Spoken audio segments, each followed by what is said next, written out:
Hello students, कैसे हो आप सब। उम्मीद है बढ़िया होगे, पढ़ाई चल रही होगी आपकी। तो आज की क्लास गतिमान आवेश और चुंबकीय क्षेत्र पर आधारित है। जो भी नए हैं चैनल को सब्सक्राइब कर लें, लाइक कर दें, शेयर कर दें अपने दोस्तों को, अपने साथियों को जो आपके साथ पढ़ते हैं उन सभी को भेजें। तो आइए आज की क्लास शुरू करते हैं। इंपॉर्टेंट चैप्टर है हमारा स्टेट बोर्ड के दृष्टिकोण से। किसी भी दृष्टिकोण से आप किसी भी क्षेत्र में जाना चाहें, गतिमान आवेश तथा चुंबकीय क्षेत्र, सिंगल्स, डबल्स, हर जगह पर इसके क्वेश्चन मिल जाएंगे आपको, क्योंकि यहाँ सिंगल्स भी बहुत बनते हैं, डबल्स भी बनेंगे, 5 में भी जा सकता है, 5 नंबर में भी जा सकता है। तो अब आवेश आपका चलने लगा है, अभी तक तो स्थिर था। अब ये चलता हुआ आवेश अपने आसपास एक चुंबकीय क्षेत्र उत्पन्न करता है और इसी व्याख्या पर आधारित है ये चैप्टर। तो चुंबकीय क्षेत्र क्या होता है, सबसे पहले जानते हैं चुंबकीय क्षेत्र को। चुंबकीय क्षेत्र किसे कहते हैं? तो चुंबकीय क्षेत्र के लिए किसी चुंबक के आसपास का वह क्षेत्र, किसी चुंबक के आसपास का वह क्षेत्र जहां चुंबकीय सुई पर एक बलाघूर्ण लगता है, ठीक है, और जिसके कारण चुंबकीय सुई घूम करके एक निश्चित दिशा में ठहर जाती है।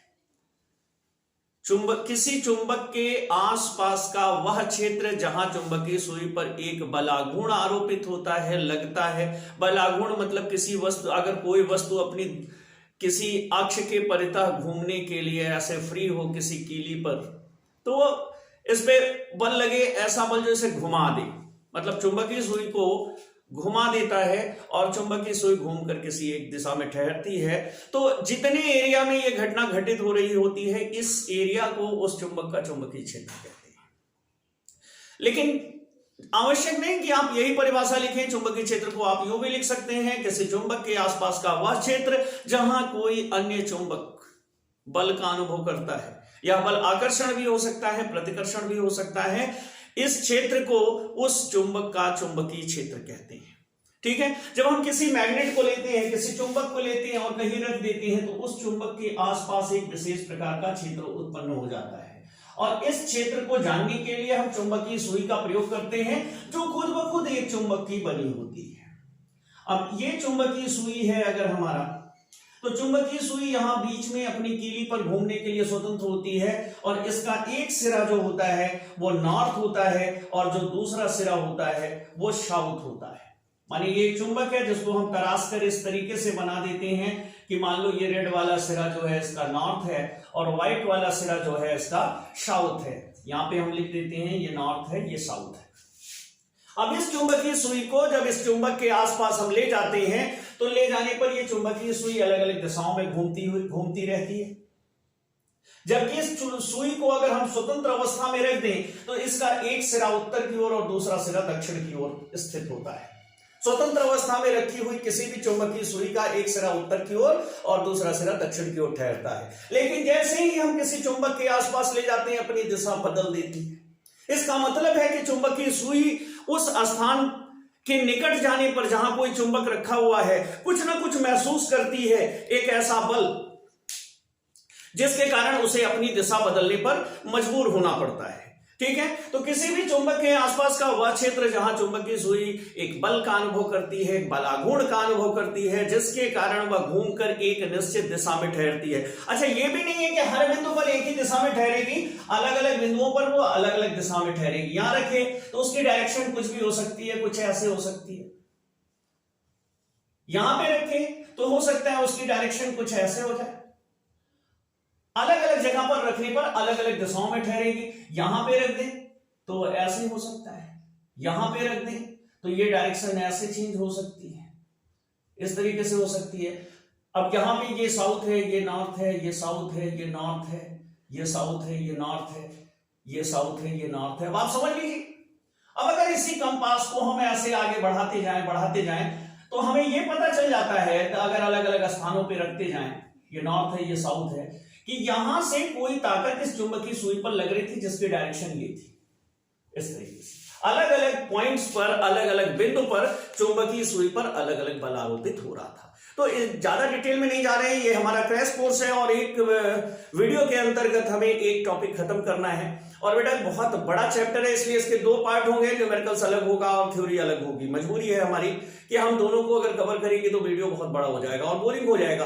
और इसके साथ जरूरी ये भी है कि जिस टॉपिक को हम आपको पढ़ा रहे हैं उन टॉपिक को आप साथ में दोहराएं, तो कम से कम आपको 10 से 12 घंटे देने होंगे बुक्स के साथ इस टॉपिक को पूरी तरह से क्लियर करने के लिए। हमारा वीडियो आपको सपोर्ट कर सकता है, लेकिन बिना आपके किए आप परीक्षा में उत्तीर्ण नहीं हो सकते। इस बात को आपको समझ लेना है। अच्छे अंकों को पाने के लिए हम सपोर्ट कर सकते हैं, कोच बेटा आपको सिखा सकता है, लेकिन मैदान में बैटिंग तो आपको ही करनी है ना।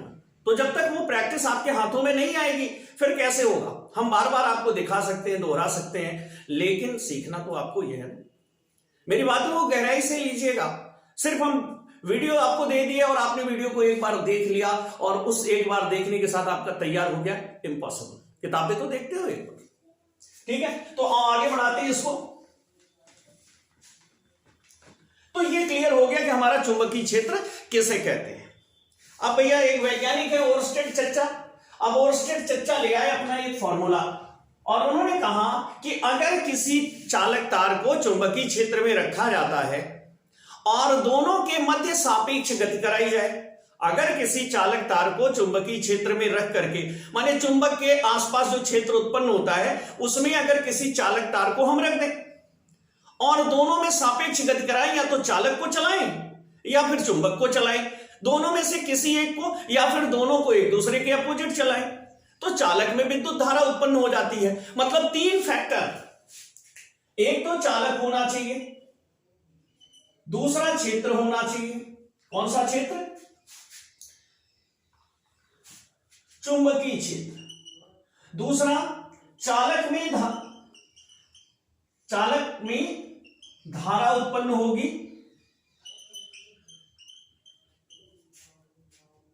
कब होगी? जब सापेक्ष गति होगी। सापेक्ष गति होगी। आगे समझेंगे इसको, अभी थोड़ा मोटा मोटा समझ लेना है कि ओरस्टेड चच्चा प्रेरित इंस्पायर कहां से हुए थे। उन्होंने कहा जब चुंबकीय क्षेत्र में सापेक्ष किसी चालक को रखकर सापेक्ष गति करते हैं तो धारा उत्पन्न हो जाती है। मतलब चुंबकीय क्षेत्र B, धारा I और वेलोसिटी यानी गति V के बीच एक रिलेशन है, एक संबंध है।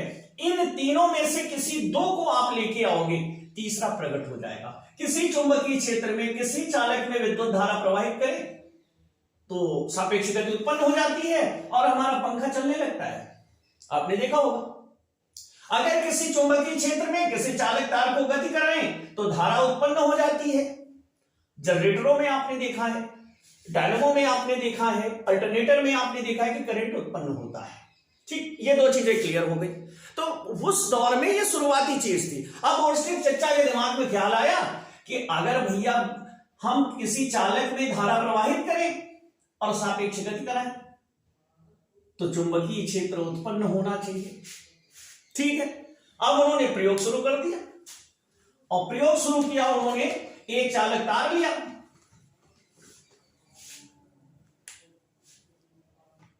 यहां पे उन्होंने बैटरी लगा दी, यहां एक धारा नियंत्रक लगा दिया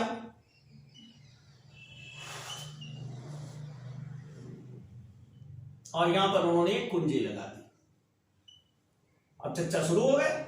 अब इलेक्ट्रॉन तो भैया इधर से घूम के जाते हैं और विद्युत धारा, इलेक्ट्रॉन इधर से चल रहा है तो विद्युत धारा I किधर को मूव करेगी, इधर को, और यहां पर इधर।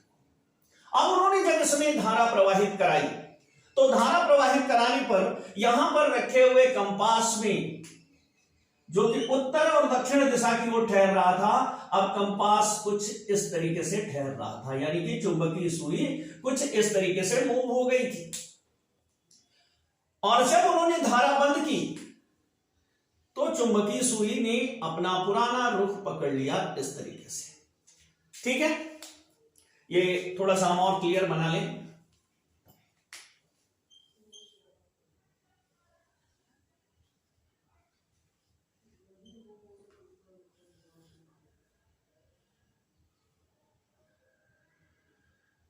ये बंद और ये चालू।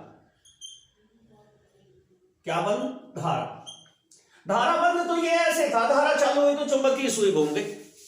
साथ में वो स्टेट चच्चा का दिमाग भी घूम गया कि भाई कुछ ना कुछ तो है जिस कारण ये सुई इधर उधर मूव कर रही है। और उन्होंने बार बार प्रयोग करके ये निष्कर्ष निकाला कि जब किसी चालक तार में आवेशों को गति कराई जाती है, यानी विद्युत धारा का संचालन किया जाता है, बिजली बहती है, तो उस चालक तार के चारों तरफ एक क्षेत्र उत्पन्न होता है जिसका गुणधर्म और व्यवहार बिल्कुल किसी चुंबक के चुंबकीय क्षेत्र के समान है।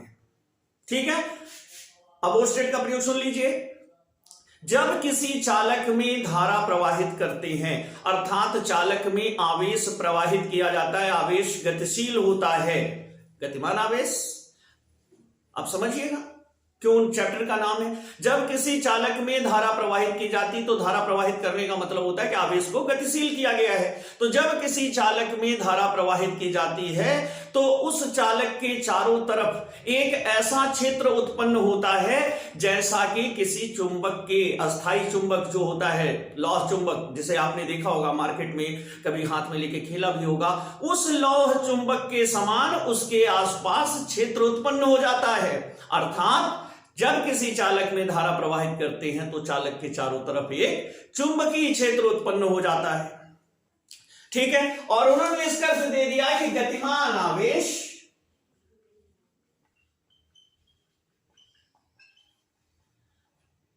चुंबकीय क्षेत्र उत्पन्न करते हैं। अब वो स्टेट चर्चा तो कह के चले गए, कमाल कर दिया उन्होंने। और अब बायो भैया पहुंच गए सेवट चच्चा को लेकर के कि चलो हम लोग कुछ निष्कर्ष निकालते हैं, नापें कितना चुंबकीय क्षेत्र उत्पन्न होता है। तो यहां पर रूल लागू आया, रूल लागू हुआ बायो सेवट लॉ। अब बायो सेवट ने किया क्या था, आओ देखते हैं।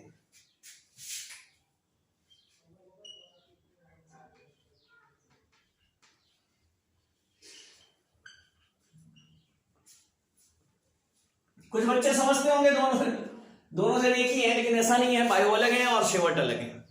ठीक है, तो बायो शेवट ने बताया कि कोई लंबा चालक तार ले लिया गया, ठीक है, और उस चालक तार में जब धारा प्रवाहित की जाती है, अब इन्होंने सिर्फ टेढ़ा मेढ़ा रख दिया यहां पे कि ये कोई चालक तार है और इस चालक तार में धारा आई प्रवाहित की जा रही है, और इस चालक से आर दूरी पर, इस चालक से आर दूरी पर एक बिंदु P लिया गया, और इस बिंदु P पर हमें चुंबकीय क्षेत्र की तीव्रता ज्ञात करनी है, और जिस हिस्से के कारण ज्ञात करनी है, तो हमारा थोड़ा धनुष जैसा बन गया, तिरछा हो गया, ऐसा नहीं होना चाहिए, तो सीधी लाइन होगी ना, कुछ ऐसा है। ठीक है, और ये डिस्टेंस उन्होंने आर रखी, और उन्होंने इसमें छोटा सा लघुखंड अवयव लिया, इतना बड़ा चालक तार लिया, और इसकी लंबाई रखी डेल्टा है। ठीक है, और यहां पे एंगल लिया थीटा, थीटा एंगल पर उन्होंने रेखा खींची।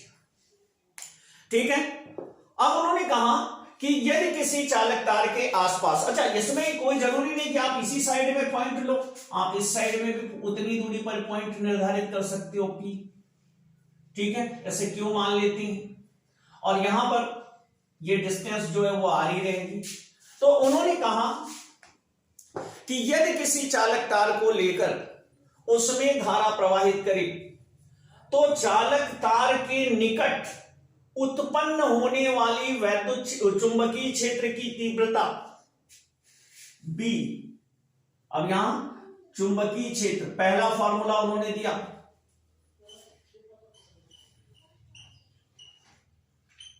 B प्रोपोर्शनल उस चालक में प्रवाहित होने वाली धारा। अब उन्होंने कुछ किया होगा, वहां कुछ रैप करके देखा होगा, कोई मैग्नेट कितना बल महसूस कर रहा है, तो इसमें उन्होंने धारा बढ़ाई होगी, तो यहां चुंबकीय प्रभाव बढ़ा होगा या इधर चुंबकीय प्रभाव बढ़ा होगा।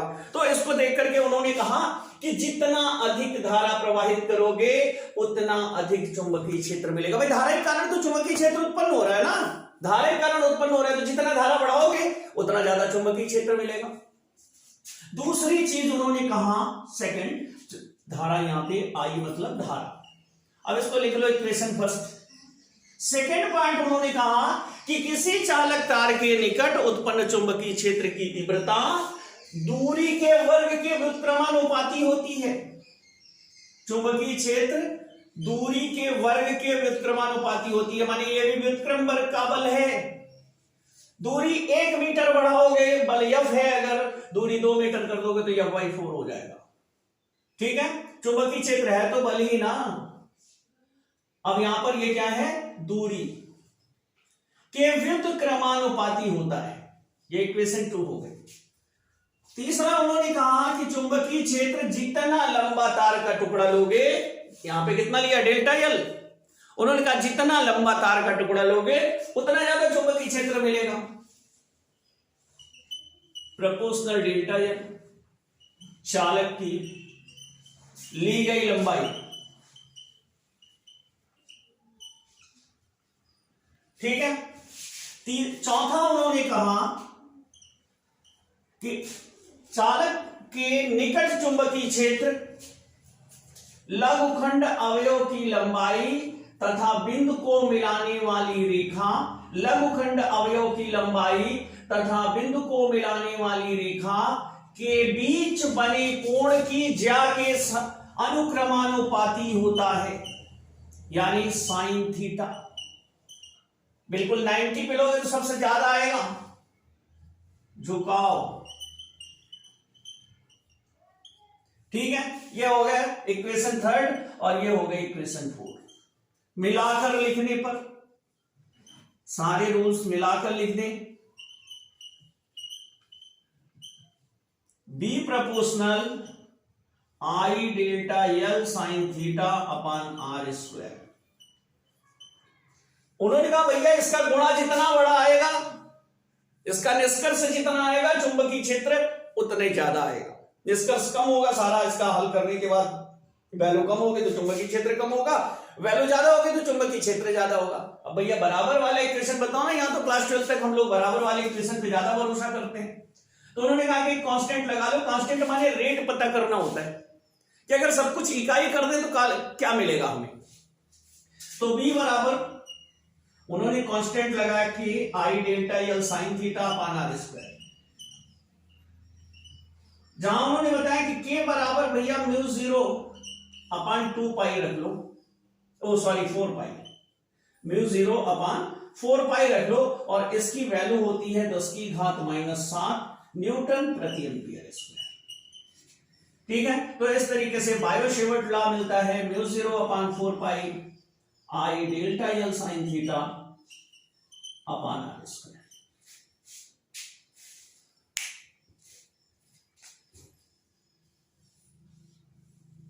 अब यदि हम ऐसी जगह खड़े हो जाएं, यहां खड़े हो जाएं कि बिल्कुल इसके साथ वो 90 बना रहा हो, ठीक है ना, तो यहां लिखेंगे जब थीटा बराबर 90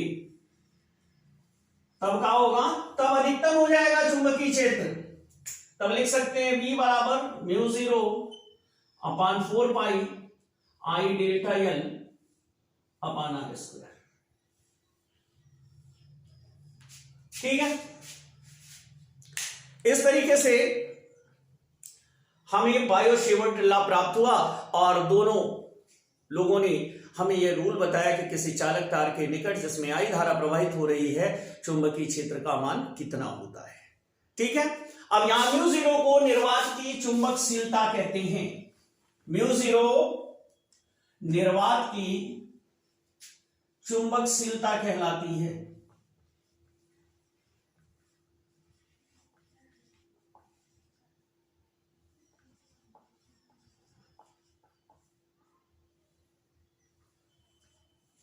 बहुत ही मजेदार होती है फिजिक्स, लेकिन समस्या यह है कि आपके पास टाइम नहीं है। बाकी समझाना तो हम इस हिसाब से चाहते हैं कि आपको दोबारा पढ़ने की जरूरत ही ना पड़े, लेकिन मजबूरी यह है कि अगर उतनी डिटेल में हम जाते हैं तो आपके पास टाइम नहीं है। हाँ, आपके आसपास आपके मित्र, छोटे भाई या घर के और छोटे सदस्य फ्यूचर में अगर क्लास करते हैं तो आप उन्हें सब्सक्राइब जरूर करवाइएगा। हम पढ़ाने के लिए आतुर रहते हैं, ज्यादा से ज्यादा नॉलेज देने के लिए आतुर रहते हैं, लेकिन आज तो सिर्फ कोई ज्ञान के लिए तो पढ़ने नहीं चाहता है। नॉलेज के लिए तो कोई पढ़ना नहीं चाहता है, फिजिक्स को का इंटरेस्ट तो कोई लेना नहीं चाहता है, सिर्फ हमें क्या चाहिए, अच्छे मार्क्स, अच्छी जॉब्स, बस जीवन का उद्देश्य ही हमने यही बना रखा है। खैर चलिए आगे बढ़ते हैं, हमारा अगला टॉपिक है निर्वात की चुंबकशीलता तथा निर्वात की विद्युतशीलता में संबंध। एक अच्छा क्वेश्चन होता है हमारे पास, बहुत छोटा सा, कभी कभी √μ0ε0 की आपसे विमा पूछ लेता है, कभी कभी आपसे उसका मात्रक पूछ लेता है। वास्तव में होता क्या है,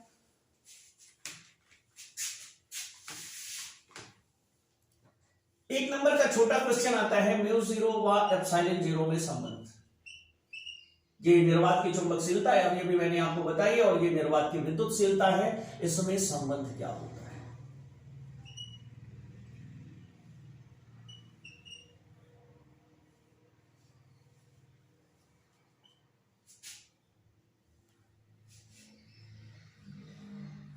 तो यहां पर देखो 1/√μ0ε0 बराबर होता है C, यानी 3 × 10⁸ मीटर प्रति सेकंड। ठीक है, और इसकी जो विमा होगी 1/√μ0ε0, इसका मात्रक होगा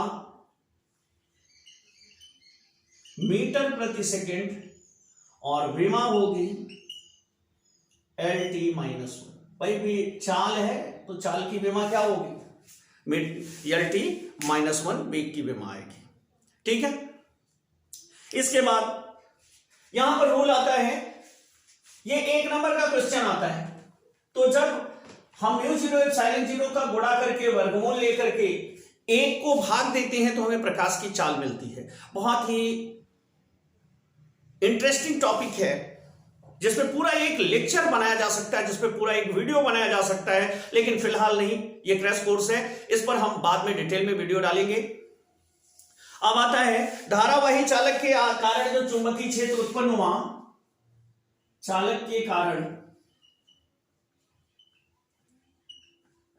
उत्पन्न चुंबकीय क्षेत्र की विमा, विमा नहीं, दिशा भैया, दिशा। इसकी दिशा कैसे ज्ञात करें, तो इसकी दिशा ज्ञात करने के लिए दाएं हाथ की हथेली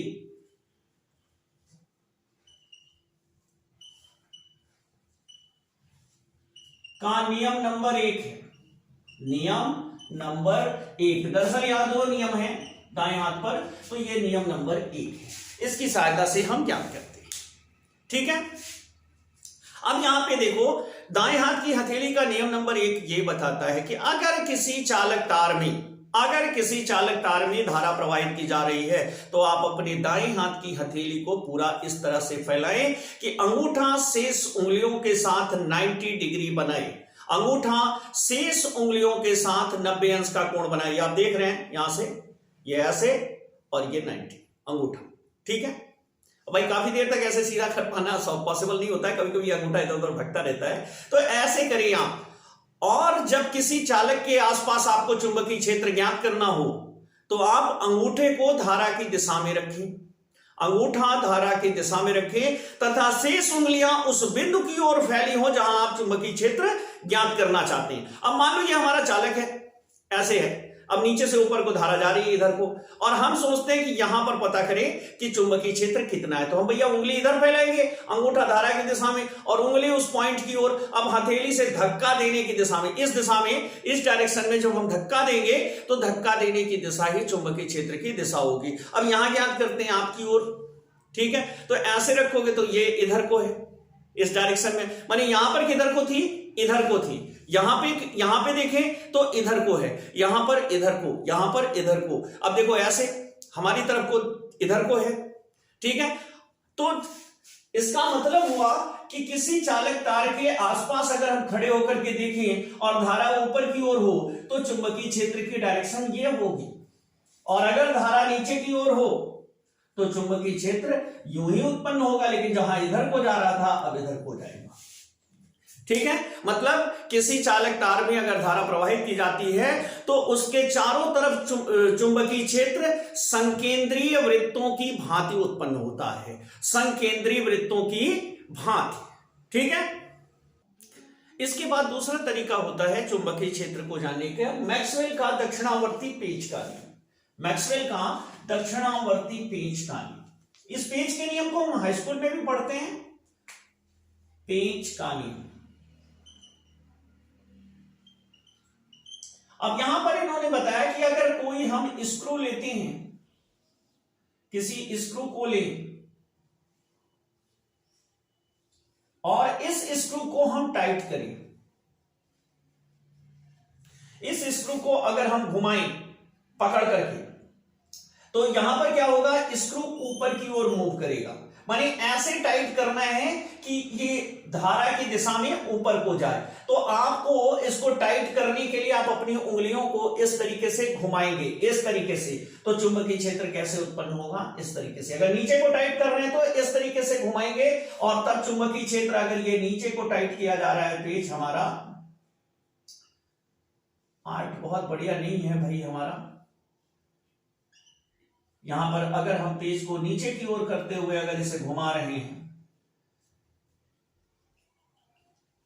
ऐसे टाइप कर रहे हैं, तो चुंबकीय क्षेत्र कैसे उत्पन्न होगा, इस डायरेक्शन में उत्पन्न होगा। दोनों नियम सेम बताते हैं। सबसे आसान तो हथेली वाला है, अंगूठा चालक में प्रवाहित धारा की दिशा में शेष उंगलियां उस ओर फैली हो जहां चुंबकीय क्षेत्र ज्ञात करना है।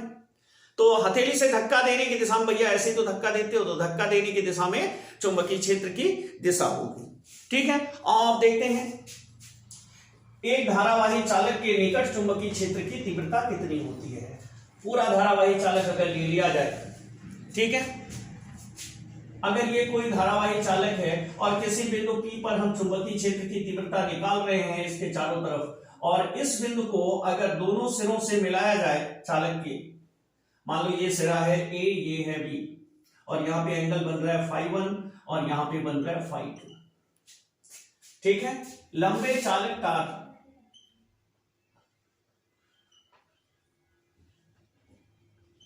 के निकट चुंबकीय क्षेत्र की तीव्रता,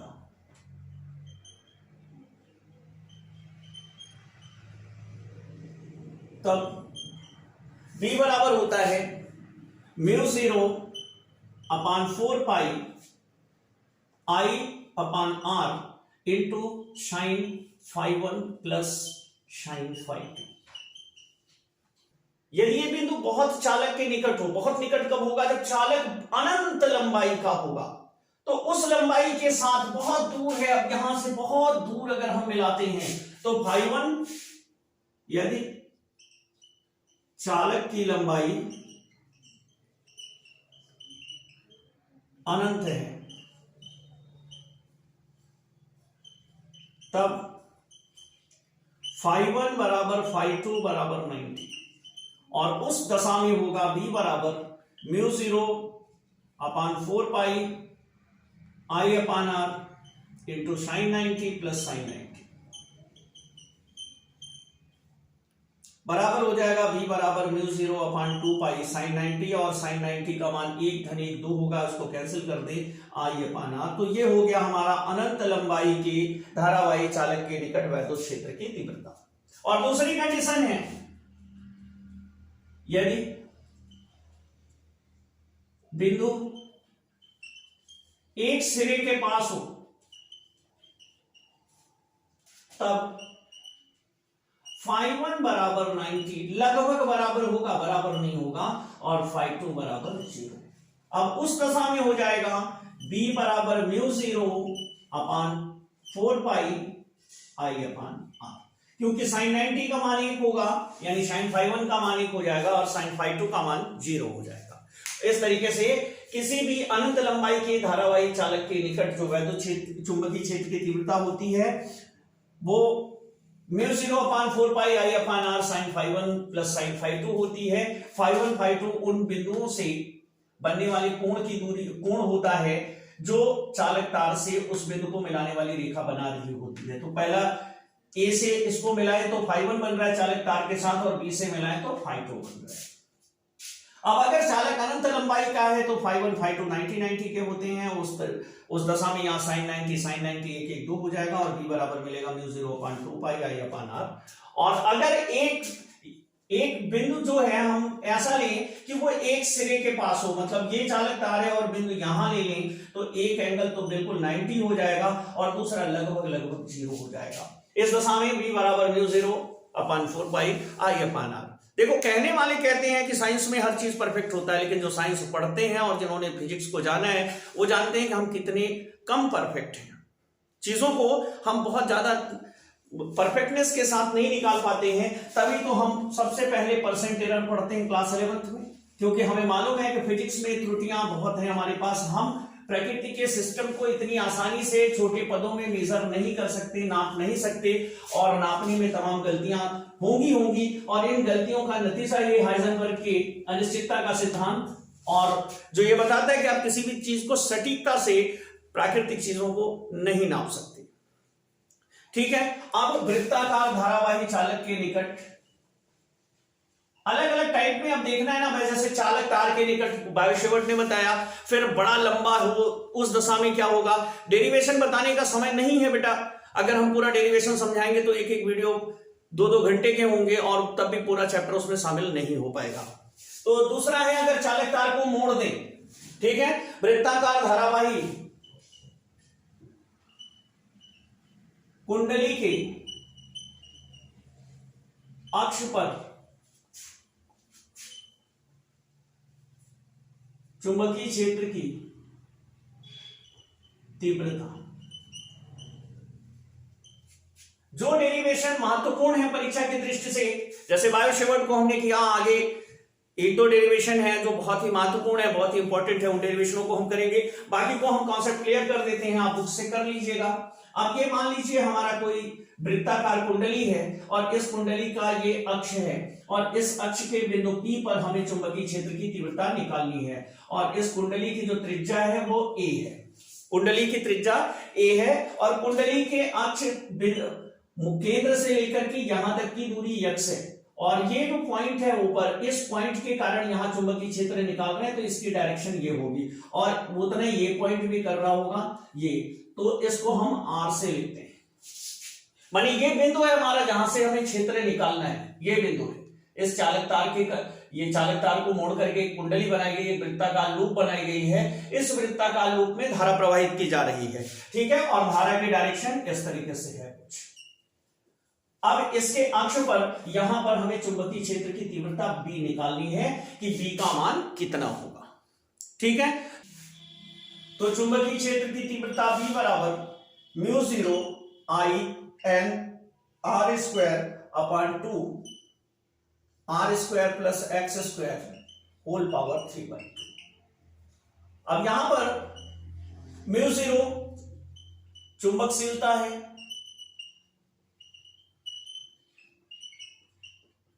μ0 आपका चुंबकशीलता है, तथा n कैपिटल N जो है I धारा है, कैपिटल N फेरों की संख्या है, कुंडली में कितने फेरे हैं, ये तो एक तार का आप समझ रहे हैं, ऐसे बहुत सारे तार भी लपेटे जा सकते हैं, फेरों की संख्या है, और r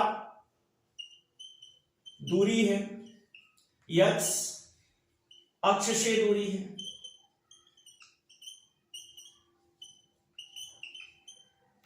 ठीक है, अक्ष में केंद्र से।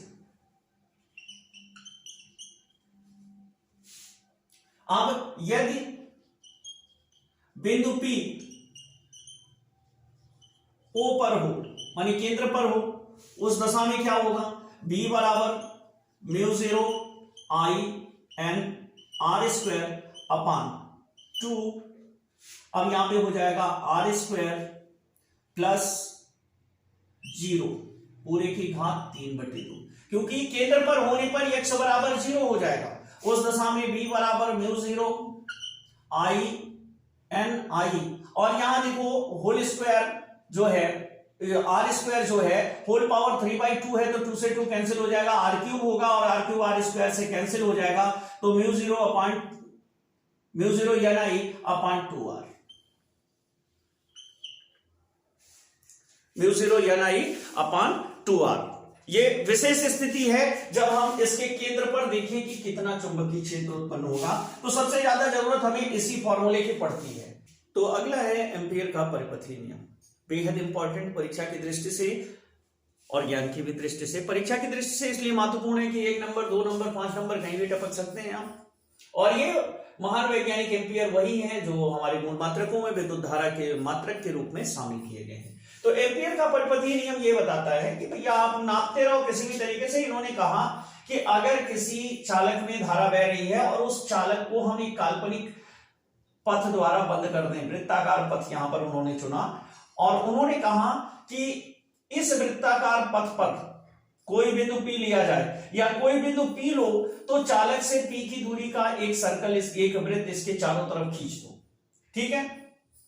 अब चुंबकीय क्षेत्र B का रेखीय समाकल, चुंबकीय क्षेत्र B का रेखीय समाकल मतलब इस बिंदु पर चुंबकीय क्षेत्र कितना है और उसके रेखीय समाकल यानी इतनी दूरी पर, केंद्र से इतनी दूरी पर जितने सारे बिंदु हैं, जितने सारे बिंदु हैं छोटे छोटे, उन सभी बिंदुओं पर चुंबकीय क्षेत्र का टोटल जो होगा, टोटल इस पूरे सर्कल में हर बिंदु पर जितना भी चुंबकीय क्षेत्र है उस चुंबकीय क्षेत्र का टोटल जो होगा, माने बी का रेखीय समाकल, पूरी लेंथ का समाकलन कर ले, माने योग कर ले। समाकलन का मतलब है योग कर ले। तो जितने बिंदु हैं, अगर एक बिंदु डीएल लिया और इसमें n बिंदु है तो n डीएल, यानी कि पूरी पूरी परिधि, इन किनारों पर चुंबकीय क्षेत्र का रेखीय समाकल मतलब इस परिधि पर टोटल जितना चुंबकीय क्षेत्र है वो इस पथ द्वारा, माने इस सर्कल द्वारा बंद की गई धारा का म्यू जीरो गुना होता है।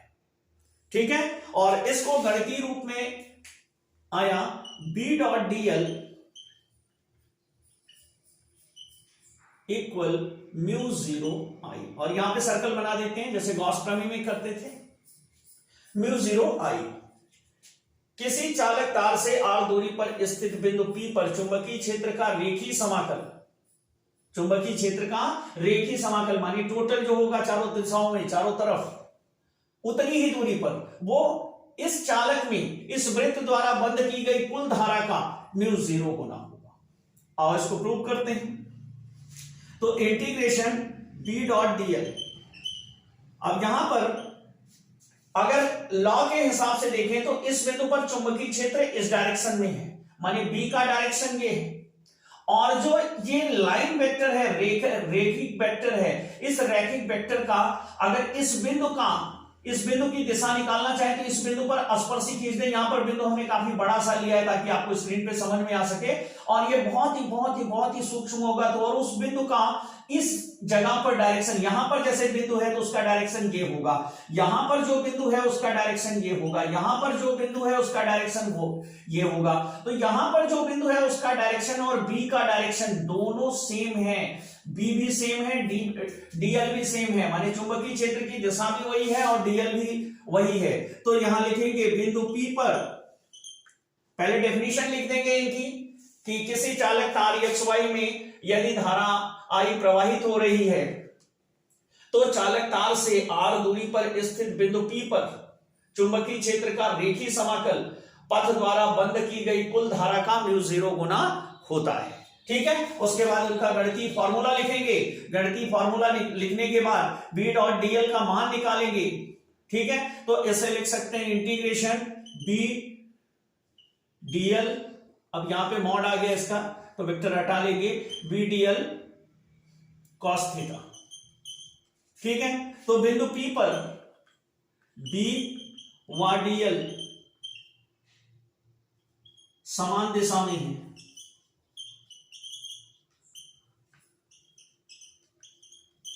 इसलिए थीटा बराबर 0 ले ले, तो थीटा बराबर 0 ले लो। तो यहां पे हो गया integration B dot DL equal B integration DL cos 0। अब यहां पे भी इंटीग्रेशन डीएल कॉस 0 का मान 1 हो गया। अब भैया ये हो गया आपका, आगे यहां देख लो, तो integration B dot DL equal हो गया, B की वैल्यू रखो mu zero upon 2 pi I upon r into, अब डीएल का इंटीग्रेशन करोगे तो क्या, ये ऐसे छोटे छोटे छोटे छोटे छोटे सारे बिंदु जोड़ लो तो क्या मिलेगा, 2 पाई आर मिलेगा। तो यहां 2 पाई आर से 2 पाई आर निपट गया, इंटीग्रेशन बी डॉट डीएल, यहां वेक्टर लगा रहेगा इक्वल म्यू 0 आई। तो भैया ये इनका प्रूफ हो गया, ठीक है। तो ये एम्पियर का परिपथीय नियम है। अब इसके यहां पे दो एप्लीकेशन है।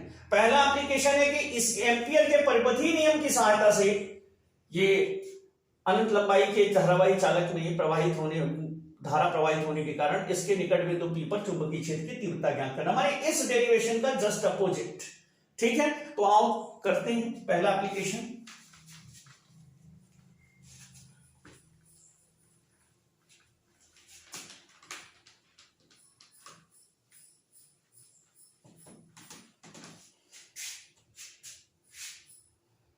चूंकि बी डॉट डीएल बराबर म्यू 0 आई, ठीक है। तो यहां पे बी बाहर कर लेंगे, B d l cos 0, same condition लिखेंगे कि इनके बीच का जो कोण है, इनके बीच का जो कोण है वो 0 अंश है क्योंकि दोनों समान दिशा में है, ठीक है। बी डीएल कॉस 0 हो गया और यहां पे लिखेंगे बराबर म्यू 0 आई। अब बी किनारे कर लेंगे, यहां पे वेक्टर हट जाएगा और integration d l equal mu 0 I. तो B into 2 pi r equal mu 0 I, या B equal mu 0 upon 2 pi I upon r, ठीक है। ये एप्लीकेशन हो गया, ठीक है। इसकी सहायता से हम चुंबकीय क्षेत्र की तीव्रता किसी भी एक बिंदु पर निकाल सकते हैं कि वहां पर कितना है। वो बिंदु P चालक से r दूरी पर स्थित होगा। इसका दूसरा सबसे महत्वपूर्ण डेरिवेशन है, दूसरा एप्लीकेशन, लंबी प्रणालिका के भीतर चुंबकीय क्षेत्र, लंबी प्रणालिका के भीतर चुंबकीय क्षेत्र। तो बड़े अच्छे ढंग से इसको डेरिवेट किया गया। यहां पे माना गया कि हमारे पास ढेर सारे फेरों से लिपटी हुई एक प्रणालिका है। तो प्रणालिका किसे कहते हैं, पहले इसको जान लेते हैं। किसी विद्युत रोधी पदार्थ पर, किसी विद्युत रोधी पदार्थ पर अगर चालक तारों के बहुत सारे फेरे लपेट दिए जाएं तो इस युक्ति को प्रणालिका कहते हैं। इसमें लंबाई के अनुदिश फेरों की बहुत अधिक संख्या लपेटी जाती है और इसकी लंबाई इसके व्यास की तुलना में बहुत बड़ी होती है। मतलब अगर एक चालक तार ले लें और उस चालक तार को इस विद्युत रोधी पदार्थ के ऊपर यूं लपेट दें, बहुत सारी फेरी, तो ये प्रणालिका कहलाती है। ये युक्ति जो है प्रणालिका कहलाती है। तो अगर इस तरीके की एक प्रणालिका है तो इस प्रणालिका के भीतर चुंबकीय क्षेत्र निकालते हैं कि कितना होगा। तो इस प्रणालिका में चालक तारों को यूं दिखाया जाता है कि धारा अगर ये प्रवाहित हो रही, धारा ऐसे चल रही है इस तरीके से, तो यहां से इन कर रही है और यहां से आउट हो रही है, ठीक है। अगर हम इसे नीचे की ओर दिखाते हैं तो यहां पे नीचे की ओर का मतलब है यहां इन अंदर जा रही है और यहां से बाहर आ रही है। तो हम इस डायरेक्शन को लेते हैं कि यहां पे धारा ऐसे बह रही है, ठीक है। तो हम यहां पे एंट्री का जो मार्ग होगा कि अंदर जा रही है उसे इस तरीके से दिखाएंगे। ये पिछला भाग है और अंदर जाकर के धारा घूम के फिर से वापस आ रही है, तो वापस आ रही है उसको हम यूं दिखाएंगे प्रणालिका में, ये है उसका सिरा।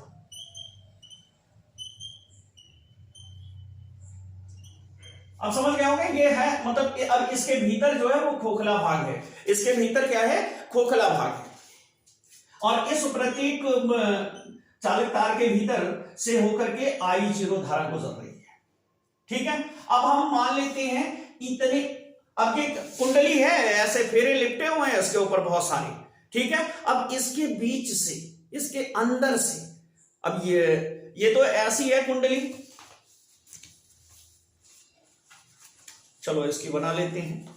अब मान लो ये है, इसके ऊपर ढेर सारे फेरे लिपटे हुए हैं। अब हम क्या कर रहे हैं कि यहां से यहां से एक तार ले जाते हैं, इसे कल्पना करते हैं कि एक तार अंदर ले जाकर के ऐसे घुमाओ इसके, मतलब कुंडली के भीतर से, यहां से मान लेते हैं कुंडली में अंदर कुछ है नहीं, केवल तार लिपटे हुए हैं, तो इतने तारों को हम एक साथ ले लेते हैं ऐसे, इसको हटा दें।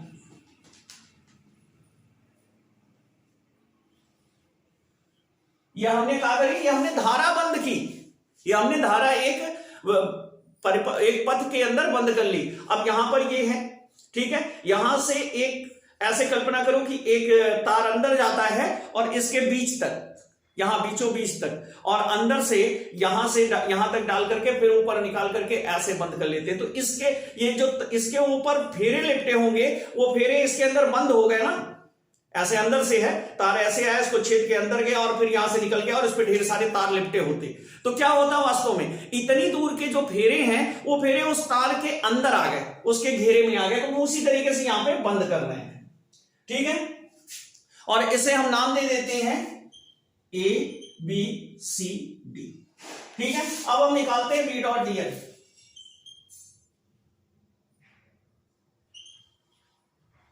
अब इसमें लिख देते हैं एक लंबी प्रणालिका है जिसपे तार के बहुत सारे फेरे लिपटे हुए हैं, माना इसे ABCD पथ द्वारा बंद किया जाता है, तब B डॉट dl इक्वल क्या होगा, पहले एक ही समाकल निकालना है, तो B डॉट dl कहां से कहां तक लिमिट मान देंगे इसकी,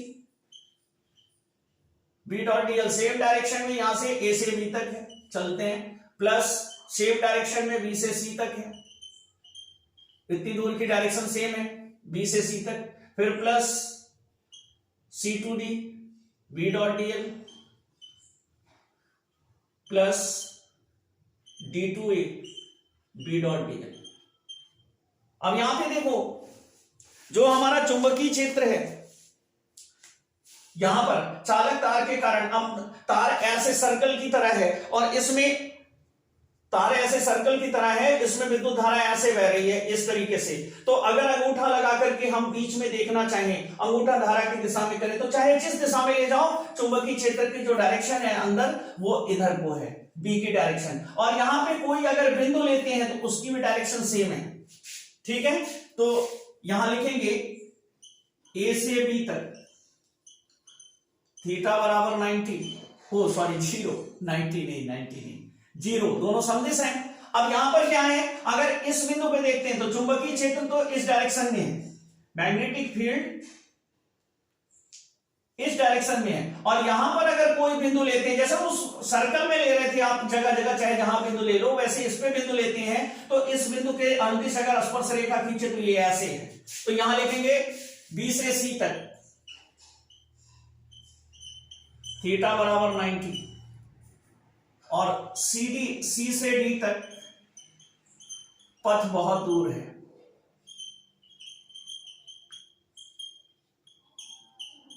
तो इंटीग्रेशन सी डॉट डी, सी से डी तक बी डॉट डी एल बराबर तो ऑलरेडी 0 मान लेंगे, तो वहां कुछ है ही नहीं, बहुत दूर है हमारी प्रणालिका से, ठीक है। और फिर इंटीग्रेशन, ओ सॉरी, पहले तो इसके लिमिट निर्धारित कर लें, डी एंगल डी से ए तक थीटा बराबर 90, फिर 90 है। यहां पे क्या है, चुंबकीय क्षेत्र की डायरेक्शन इधर को है, मतलब ये डायरेक्शन है, और इस पे कोई पॉइंट ले तो उसकी डायरेक्शन नीचे को है, तो यहां पे थीटा बराबर 90, तब हो जाएगा बी डॉट dl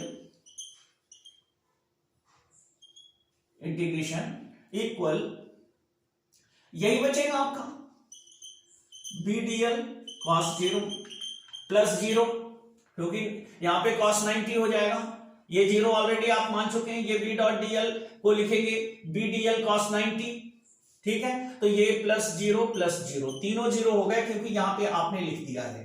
अब ये यहां पे इंटीग्रेशन लगा रहेगा, तो ये हो गया बी इंटीग्रेशन dl। अब यहां पे इंटीग्रेशन dl बराबर मान लेते हैं थोड़ी सी दूरी x, यहां से यहां तक की डिस्टेंस मान लेते हैं कि x है, ये लंबाई है, तो सीधे सीधे तो ये क्या हो गया bx, integration b dot dl बराबर आया आपका bx, ठीक है। अब यहां पे लिखेंगे, माना एक फेरे से बद्ध, बेटा ये बहुत इंपॉर्टेंट है, धारा बराबर I0, तब x लंबाई में फेरे कितने होंगे भैया, फेरे बराबर nx। इकाई लंबाई में n फेरे हैं, स्मॉल n को इकाई लंबाई में फेरों की संख्या माना जाता है। और कुल x मीटर आपने लिया है तो उसमें कुल कितने फेरे हो गए nx। 1 मीटर में n तो x मीटर में, जितने भी गुणा कर लो। तब बंध धारा, तब इसमें कितनी धारा आप बंद कर रहे हैं, एक ही फेरा तो बंद नहीं किए हैं कि केवल I0 हो। बंध धारा बराबर हो जाएगा nx I0। तो आपने इतनी धारा बंद कर ली है, ठीक है।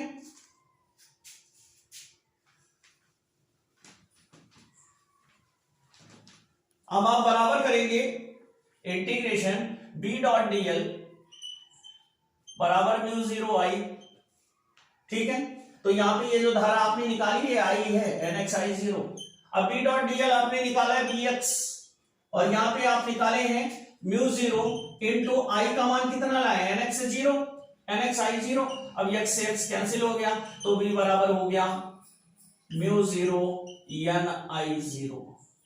देखिए एम्पियर चचा ने कैसे तीर मारा और कहां से कहां ले जाकर के प्रणालिका के भीतर चुंबकीय क्षेत्र निकाल डाले, ठीक है। अब प्रणालिका के भीतर जो चुंबकीय क्षेत्र होता है ये कहां पे अधिकतम होता है और कहां पर न्यूनतम होता है, ठीक है। अब मान लो कोई आपकी प्रणालिका है और इस प्रणालिका में आप निकाल रहे हो, ठीक है। तो इस प्रणालिका के भीतर ये जो सिरा है, ये जो सिरा है प्रणालिका का, इसके भीतर जहां पे मैं ब्लैक पेन चलाऊंगा, चुंबकीय क्षेत्र सर्वाधिक प्रबल होता है। यहां पर मैग्नेटिक फील्ड लाइन जितनी भी है, चुंबकीय क्षेत्र रेखाएं बहुत सघन होती हैं और यहां पे चुंबकीय क्षेत्र बहुत प्रबल हो जाता है, ठीक है। ये डायरेक्शन है चुंबकीय क्षेत्र रेखाओं का। और अगर अब आप देखते हैं यहां बीच में कितना है चुंबकीय क्षेत्र, अब आप पता करना चाहते हैं कि बीच में कितना है चुंबकीय क्षेत्र यहां पर, तो आप यहां पर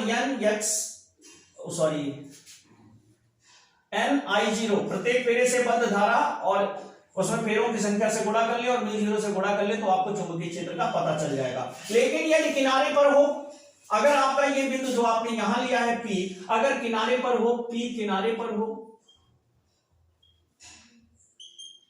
यहां कहीं ले रहे हो P तुम, तो यहां पे क्या होगा, B बराबर म्यू 0 n I0 बटे 2 हो जाएगा, आधा हो जाता है, ठीक है।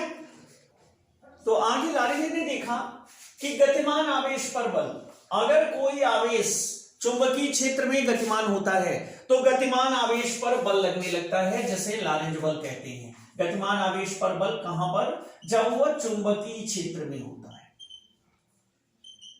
जब वह चुंबकीय क्षेत्र में होता है तो चुंबकीय क्षेत्र में गतिमान आवेश पर बल काम करता है। और यदि प्लस क्यू चार्ज यानी धारा के चलने की दिशा है प्लस क्यू आवेश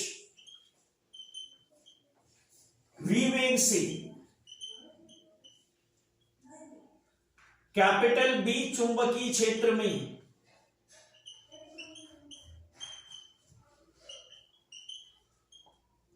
लंबवत गति करता है,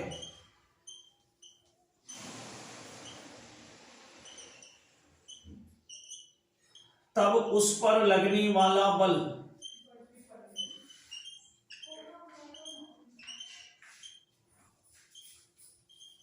F बराबर QVB होता है, इतना न्यूटन, ठीक है। अब इसकी दिशा फ्लेमिंग के बाएं हाथ के नियम से निकालते हैं, ऐसे, ठीक है। यदि हम अपने बाएं हाथ की तीनों उंगलियां तर्जनी, मध्यमा और अंगूठा परस्पर इस प्रकार फैलाएं कि तीनों उंगलियां एक दूसरे से लंबवत रहें, ठीक है। तो तर्जनी यदि चुंबकीय क्षेत्र की दिशा में हो, मध्यमा आवेश की गति की दिशा में हो, माने आवेश के चलने की दिशा में हो, ठीक है, तो उस पर लगने वाला बल अंगूठे की दिशा में होगा, उस पर लगने वाले बल की दिशा अंगूठे की दिशा होगी। ये फ्लेमिंग के बाएं हाथ का नियम है ये। तो यदि हम अपने बाएं हाथ की तीन उंगलियां तर्जनी, मध्यमा, अंगूठा इस प्रकार फैलाएं कि तीनों परस्पर एक दूसरे के साथ 90 डिग्री पर हो, तो अगर हमारी तर्जनी चुंबकीय क्षेत्र की दिशा में हो और मध्यमा आवेश की गति की दिशा में हो तो अंगूठा लगने वाला बल F की दिशा को बताएगा। और बल कितना होगा? F बराबर QVB, इसे कहते हैं लॉरेंज बल। ठीक है। अब यहां पर ये जो दूसरा फिगर है, इस दूसरे फिगर में ये आपको बताया जा रहा है कि अगर चार्ज बिल्कुल 90 पर ना हो करके चुंबकीय क्षेत्र के साथ थीटा कोण पर गतिशील हो, तब इसका B के सदिश घटक जो होगा उसी पर बल आरोपित होगा। तो B के सदृश घटक निकालने के लिए जब यहां पर लेंगे तो हमारा फॉर्मूला होगा, यदि प्लस Q आवेश चुंबकीय क्षेत्र से थीटा कोण पर क्षेत्र में प्रवेश करता है,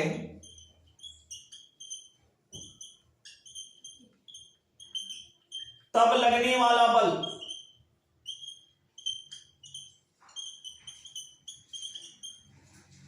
F बराबर QVB साइन थीटा। ठीक है। अब अगर थीटा बराबर 0 हो जाए मतलब क्या? मतलब ये जो आपका आवेश है ना, ये इसी दिशा में चलना शुरू कर दे जिस दिशा में क्षेत्र है। थीटा बराबर 0 मतलब जब कण क्षेत्र की दिशा में गति कर रहा होगा तो उस दिशा में क्या होगा? F बराबर QVB साइन 0 और वैल्यू क्या आएगी? 0। अर्थात चुंबकीय क्षेत्र की दिशा वो होती है, अर्थात चुंबकीय क्षेत्र की दिशा वो होती है जिस दिशा में कोई आवेश चले और उस पर कोई बल का अनुभव ना हो, वही चुंबकीय क्षेत्र की दिशा होती है। कोई ढकेल रहा है, तुम चलते जा रहे हो, वो जितना धकेल रहा है उतना तुम चल रहे हो, तो तुम्हें बल का अनुभव होगा ही नहीं। तो ये था हमारा लॉरेंज बल। अब इसी के आधार पर अब ये हम निकालेंगे कि भैया इलेक्ट्रॉन पर या प्रोटॉन पर या किसी भी आवेशित कण पर अगर बल लगेगा तो बल लगने के बाद उसके चलने का मार्ग क्या होगा। ठीक है, उसके चलने का मार्ग क्या होगा। तो यहां पर हम मानते हैं पहली कंडीशन है हमारी, यदि थीटा बराबर 0 तब F बराबर 0, अभी आपने देख ही लिया। सेकेंड कंडीशन है हमारी, यदि थीटा बराबर 90 डिग्री, तब जब थीटा बराबर 90 डिग्री होगा तब बल F बराबर QVB। तो यहां लिखेंगे यदि कोई प्लस Q आवेश, यदि प्लस Q आवेश V वेग से B चुंबकीय क्षेत्र में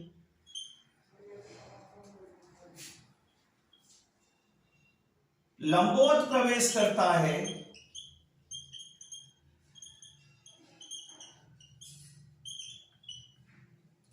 तब लगने वाला बल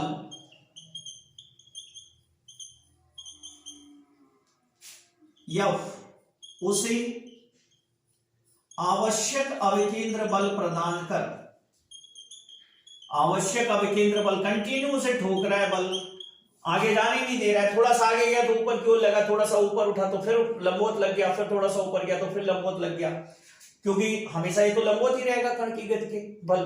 तो बल हमेशा उसे एक अविकेंद्र बल प्रदान करता है, आवश्यक अविकेंद्र बल प्रदान कर उसे वृत्ताकार मार्ग पर चलाता है। अतः अब मार्ग की त्रिज्या निकालेंगे, कितना होगा? md²/r। यह आवश्यक अविकेंद्र बल है और किसके बराबर है? QVB के बराबर है। तो यहां पे V से V की पावर कैंसिल हो गई, तो R बराबर md/QV। तो इससे भैया निकाल लेते हैं पथ की त्रिज्या। ठीक है, R बराबर md/QV। और फिर उसका कितनी, एक सेकंड में कितनी बार घूम रहा है या एक चक्कर घूमने में कितना समय ले रहा है, ये आवर्तकाल भी निकाल लेते हैं। तो आवर्तकाल T बराबर हो जाता है 2πr/v वेलोसिटी। अब R का मान रख दो तो T बराबर हो गया 2π इंटू आर का मान m v upon q v, और यहां पे लिया v, तो ये क्या हुआ, v से v कैंसिल हो गया, तो t बराबर 2 पाई एम अपान क्यू वी। ठीक है, ये डेरिवेशन आते हैं। अब आओ इसका लास्ट डेरिवेशन देखते हैं। तो यहां पर है गतिमान आवेश पर बल से धारावाही चालक पर बल की व्याख्या। होता क्या है, जब किसी चालक तार को चुंबकीय क्षेत्र के लंबवत रख दिया जाता है, जैसे ये चुंबकीय क्षेत्र है और इसके लंबवत एक चालक तार या लंबाई का रख दिया गया, तो इस पर भी वही कंडीशन होती है, सेम उसी कंडीशन में बल लगता है। ठीक है, तो सेम उसी कंडीशन में बल लग रहा है, तो पूरा धारावाही चालक जो होता है वो यूं हो जाता है। चुंबकीय क्षेत्र है, इधर मान लो यन सिरा, इधर यस सिरा, ढेर सारी चुंबकीय रेखाएं जा रही हैं, तो बीच में आपने ऐसे चालक तार रख दिया, तो चालक तार यूं या तो ऊपर को उठ जाएगा या फिर ऐसे नीचे को दब जाएगा, इस पे बल लगता है। तो इस पे हम निकाल सकते हैं लॉरेंट बल से q v B sine theta से, या बराबर q v B sine theta. अब मान लो यह लंबाई तय करने में टी समय उन्हें लगता है, आवेश यहां से क्यू आवेश प्रवेश करता है और ये प्लस क्यू आवेश जो है यहां से चलते हुए यह लंबाई पार करता है ये, तो इसे टी से डिवाइड कर दें, ऊपर और नीचे गुणा कर दो, v to t, B sine theta हो गया, तो यहां पे क्यू अपान टी क्या हो गया, आई हो गया, और v इंटू टी क्या हो गया, लेंथ यल हो गई, इंटू बी साइन थीटा। तो इस तरीके से हमें मिल जाता है यह बराबर आई बी एल साइन थीटा। ठीक है, तो अब इसके आधार पर इसमें जो बल लग रहा है वो फ्लेमिंग के वही बाएं हाथ के नियम वाला रूल यहां पर भी लागू होगा। अब हम लास्ट एकदम आखिरी डेरिवेशन है जो 5 नंबर का आता है, इसको पूरा देखिएगा, दो समांतर धारावाही तारों के बीच बल। तो हमारा लास्ट डेरिवेशन है दो समांतर धारावाही तारों के बीच बल। यहां पर दो समांतर धारावाही चालक हैं, जिसमें एक में I1 धारा प्रवाहित हो रही है, एक में I2 धारा प्रवाहित हो रही है। तो पहले चालक में जब धारा प्रवाहित होगी, तो अगर हम धारा के अनुदिश उंगलियां ऐसे सेट करें और ये कागज के तल के समांतर है, ऐसे बिछाई गई हैं, ऐसे बिल्कुल कागज के तल के समानांतर हैं। ठीक है, तो अगर हम इस पे हाथ रखते हैं, देखो जैसे ये पहला वाला है, अगर हम इस पे ऐसे हाथ रखें तो ऐसे हाथ रखने पर क्षेत्र कहां है, नीचे की ओर दिखा रहा है ना, ये दूसरे चालक तार को जो इसके बगल ऐसे होगा, ये इसके जस्ट बगल में रखा हुआ है, समांतर है, दोनों एक दूसरे के समानांतर हैं, इसको ऐसे रख दिया है। तो अब इस बिंदु पर यहां पर ध्यान दीजिएगा, जब हम ऐसे रखते हैं तो फ्लेमिंग के नियम के अनुसार दाएं हाथ का जो नियम है, नियम नंबर 2 जो है, ये क्या बता रहा है, नीचे की ओर है, चुंबकीय क्षेत्र यहां पर नीचे की ओर है। शुरुआत वाला बायोसेवर्ट लॉ के बाद जैसे हमने क्षेत्र ज्ञात किया था, तो उसकी डायरेक्शन किधर को है, नीचे की ओर को है। ठीक है, अब इस पे नीचे की ओर फोर्स लग रही है ऐसी, और इसमें धारा किधर को बह रही है, इधर को, तो दोनों के बीच धारा, इसका चुंबकीय क्षेत्र और इसमें बहने वाली धारा दोनों परस्पर लंबवत है, तो ये एक बल का अनुभव करेगा। और ये बल कैसा होगा, ये बल कैसा होगा, जब दोनों में धारा समदिश बह रही, तो ये बल आकर्षण का होगा, ये इसको खींच लेगा, और अगर दूसरे की धारा की दिशा विपरीत हो तो इसे फैला देगा, प्रतिकर्षित कर देगा। तो यहां लिखेंगे कि माना PQ वहां RS दो कागज के तल के समांतर, PQ RS कागज के तल के समांतर दो धारावाही चालक परस्पर समांतर रखे हैं।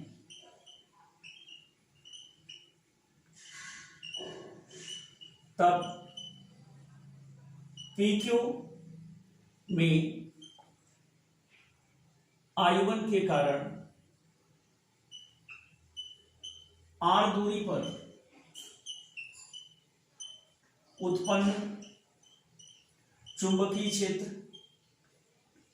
B1 बराबर, ये पहले के कारण उत्पन्न हो रहे हैं, μ0/2 पाई I अपान R। ठीक है, इतना चुंबकीय क्षेत्र कहां उत्पन्न हो रहा है, B1। तब RS की यल लंबाई पर लगने वाला बल यह बराबर I, अब उसमें कितनी धारा बह रही है, I2, और चुंबकीय क्षेत्र कैसा है, V1, और लेंथ कितनी है उसकी, L, और उसके बाद साइन थीटा।